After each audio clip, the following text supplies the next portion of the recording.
Le mystère d'Aval va se dévoiler ce lundi 12 septembre sur TF1. La fiction revient sur le fait divers qui s'est déroulé dans la nuit du 27 au 28 octobre 2017 où Datalink People égale à 0580B013A18F4551 BF54 176 73 14D 6926 Alexia Daval a disparu alors qu'elle faisait un jogging. Quelques jours plus tard, son corps est retrouvé calciné dans un bois. Une sordide affaire qui s'est clôturée par les aveux de son mari. Datalink People égale à 6e 54 820 CBF à 9 à 4 E 3 BC à 4 à 8 B à D 42 407e 0e Jonathan Daval. Ce dernier a finalement été condamné à 25 ans de réclusion criminelle. 5 ans plus tard, ce féminicide est toujours gravé dans la mémoire du grand public qui va redécouvrir les coulisses de ce drame librement inspiré du livre L'affaire Alexia Daval, la vraie histoire. Des journalistes Laurent Briot et Christophe Dubois. Le téléfilm, réalisé Christophe Lamotte, est ainsi porté par Liam Batty dans le rôle Jonathan Daval et Maud Baeke dans la peau d'Alexia Daval.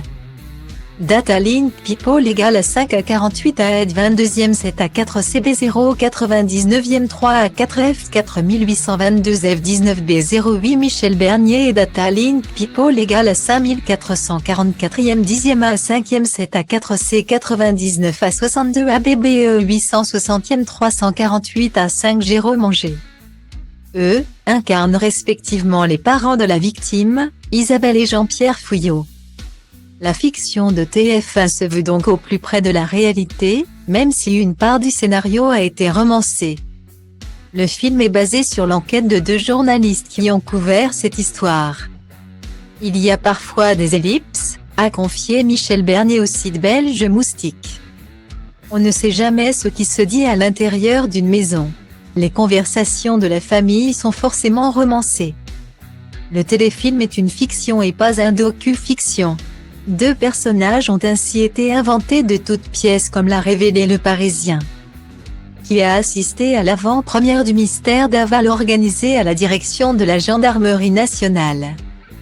Il s'agit du capitaine d'Acosta, joué par Thierry Novick, et de l'adjudant-chef Magali Paulin, campé par Vanessa Guide.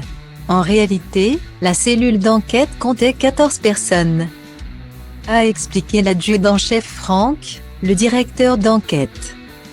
Ces 2 rôles ont donc été créés pour les besoins de l'intrigue de la fiction. Mais pas de polémique à l'horizon puisque les faits sont restés très fidèles à la réalité.